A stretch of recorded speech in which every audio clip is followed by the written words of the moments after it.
This is recording now. So what we're going to do, if you sit right there, what we're going to do is we're going to work on some of the exercises that we can do for those of us who can't lie on our backs, such as individuals and women who are pregnant and patients who can't really go from sit to stand, they can't sleep on their bed. So whatever that is, we're able to then engage the core in a seated position so that they don't have to compromise their posture while doing these exercises. But this will work really well for pregnancy patients. So I want her to sit up nice and tall, and I want her to get her feet together and be high up on your toes.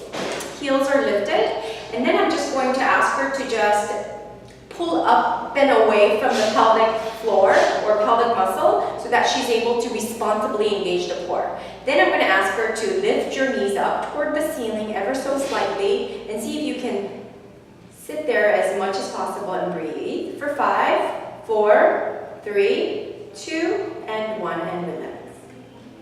Did you feel that? Yeah, like tremendously, right? It really activates the core in a manner that is in line with what we're trying to accomplish. Ultimately, we want it to be decompressive. We want it to be stabilizing. We don't want any big gross motor patterns occurring dysfunctionally. And so this sets everything in place. So if you've got a wider chair, I'm going to ask Casey to just kind of put her hands on the stool, both sides. And then as you do that, as you lift the knees up, I'm going to ask her to depress the shoulders down and away from the ears, shoulders away from the ears. That kind of positionally sets her up for proper posturing. So you're going to inhale to prepare and exhale, lift the heels up again and see if you can really lift the toes up off the mat. Yeah, without leaning back. And if you can't, if she's not able to, then she's going to be high up on her heels. I know that positionally this is an unstable stool, so it's harder for Casey right now, but she barely has any weight on her feet. So she's going to hold it there for 5, 4, 3, 2, and 1, and release. Tremendous amount of work for her core, right, Casey? Okay. Inhale and exhale. Go ahead and do that again. This is a very easy exercise for you to do at home. Go ahead, heels up and lift for 5, 4, 3, 2, and 1, and release. Again, inhale and exhale. Lift your knees up for 5, 4, keep your shoulders down, 3, 2, and 1, and down. And again, 2 more. Take it up for 5, 4, 3, 2, and 1, and down. And 1 more. For 5, 4, 3, 2, and 1, and release. Good. And another good thing for her to do is, again, I want to be decompressing her lumbar spine. So I'm going to ask you to spread your legs out wide. Okay? So be really centered on this stool right now. And it's not fair for Casey right now because it's unstable. This is rolling all over the place. So she's kind of probably nervous. Take your upper body down all the way. Arms reach down. It's like doing a forward fold. All the way reach down. Drop your head nice and slow. So those of you who are pregnant and you've got this belly full of baby, and if you're in your second and third trimester, it's going to be a little bit hard. But this is a nice way for you to decompress your spine. And a lot of people come to me for instability in the lumbopelvic region. And so what we're trying to do is safely stretch the low back. And this is a very safe way to stretch your back. Go ahead and elbows bend toward the stool and allow your head to just completely relax. Does that feel okay, Casey? And she's then able to then really decompress her lumbar spine and allow the fascial tissues to release in this manner simply by using gravity. So she's going to hold it there for about 15 good slow seconds. And then roll all the way up, all the way up. Good. And then she's going to do it again. Sit up nice and tall and exhale. This time I'm going to ask her to roll all the way down. Spine nice and down. Roll all the way down. Do the same thing and reach down toward the floor with your hands and roll all the way down and allow your elbows to bend back. And this way we just keep the motion in sagittal plane and that keeps everything nice and supple and safe and the baby's happy and the mommy's happy. And breathe. And come all the way up.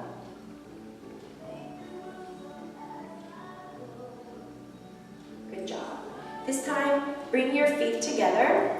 A lot of us get tight in the piriformis muscle and the hip musculature. So I want to keep lumbopelvic stability while stretching the proper muscles of the hips. So I'm going to ask Casey to go ahead and now bring her right ankle on top of the left knee. And draw this out as much as possible. I'm going to ask her to bring the toes up toward her shin. That's going to really fire up the piriformis muscle and the sciatic nerve. And then I want you to keep your shoulders back, a nice proper posture. And I'm going to ask her to keep her weight-bearing status on both sit bones pretty level and even. Is that true? Okay.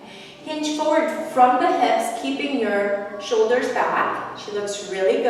And then I just want her to stay right here. Casey, do you feel that a lot in this hip? And she's going to breathe through. Inhale and exhale. With every exhalation, see if you can go a little bit deeper. Keep breathing. Inhale and exhale. Keep breathing in and exhale. Good. Breathe in and exhale. Good job. So I want you to hold it for at least 30 seconds. 30 seconds, 15 to 30 seconds really for the myofascial structure, structural changes to occur so that the muscles can stretch and myofascial tissue can stretch effectively. Is why I want you to hold it a little bit longer. Go ahead and sit up nice and tall. I'm going to go ahead and place your right foot down. Place that left ankle on top of the right knee. And you're going to notice like each side-to-side difference is huge for a lot of us because a lot of us are crooked in many ways in our lumbopelvic junction. Is that true? Is that true for you? So one side is a little bit tighter. So I'm going to ask her to sit up nice and tall and really keep the weight-bearing status on each sit bone nice and level, keeping your shoulders back. And I'm going to ask her to go up again or go down, toes up towards you, towards your shins, and breathe. So in this position, I'm noticing that Casey is kind of shifted a little bit. Do you feel that, Casey? Mm-hmm. And then I'm going to ask her to hold it. So it's important to keep the spine right at center line with where the pelvic bowl is. Oftentimes, if we're a little bit crooked, we're going to sway to one side and we end up developing what's called a postural scoliosis, which is not what we're going for. All these dysfunctions can really wreak havoc over time. It's sort of like alignments in the car. We want everything to be running smoothly because we've only got one set of tire that we're born with. We want to maintain them for as long as possible. Anything less than this is going to be invasive approaches, like if you've got a broken hip or knee or whatever, you're going to need it replaced and it's not a fun process. So come all the way back, nice and slow. Did you feel that a little bit more intently than the other? Yeah. Okay. And then I'm going to ask her to place that down. So now what I want you to do is go ahead and slowly stand up for me.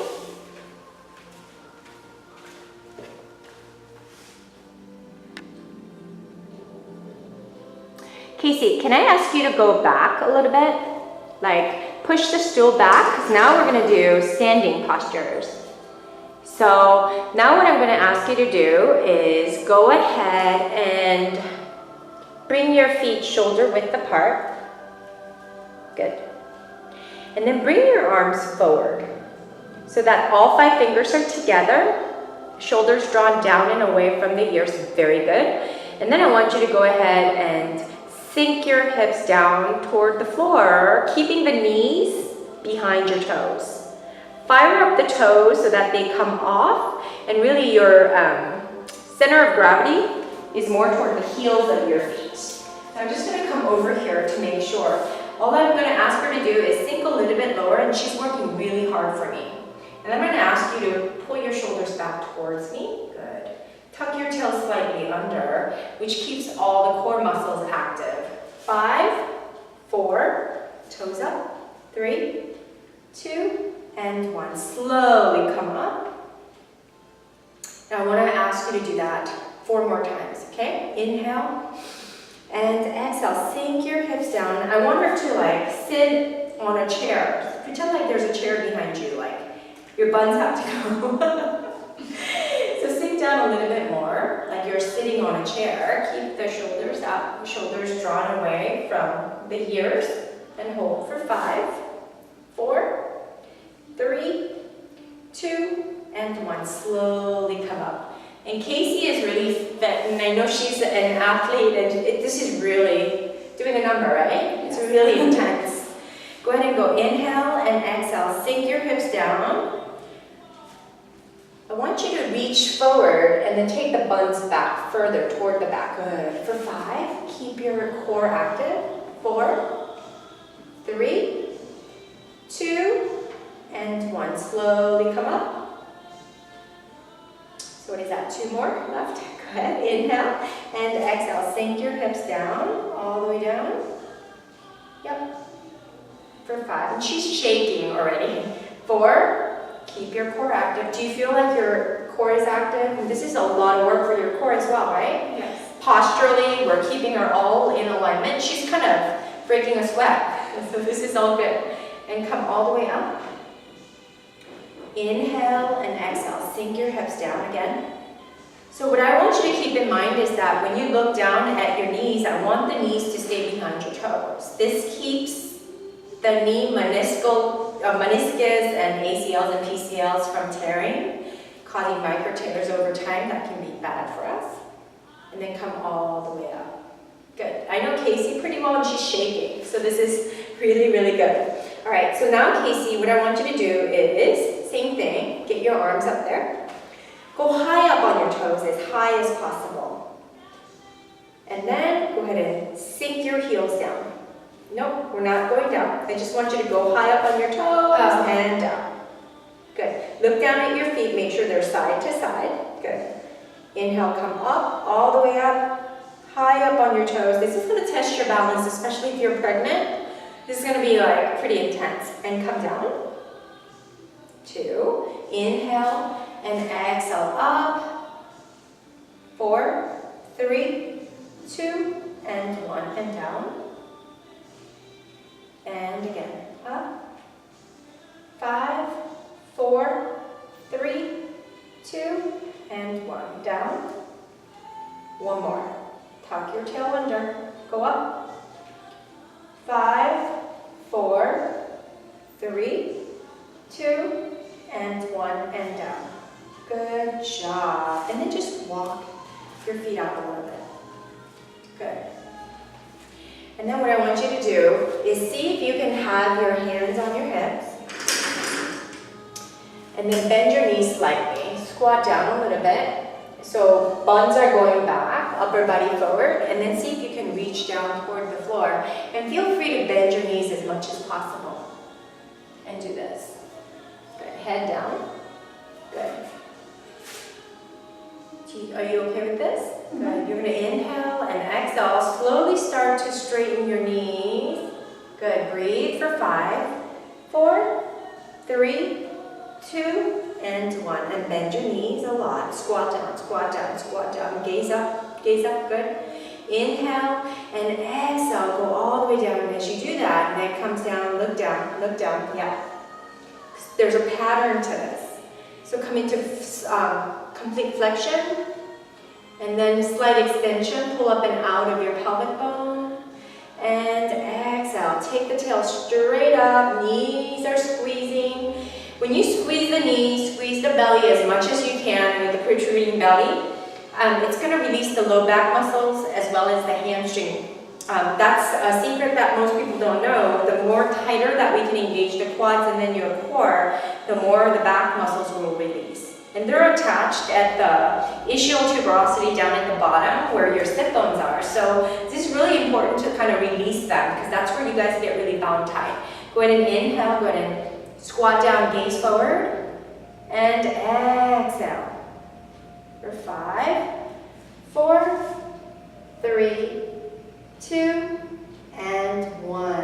And then go ahead and bend your knees and slowly, like ragdoll, roll up all the way. Roll your spine up into standing. All the way up. Good job. And that's all I want to do for the pregnant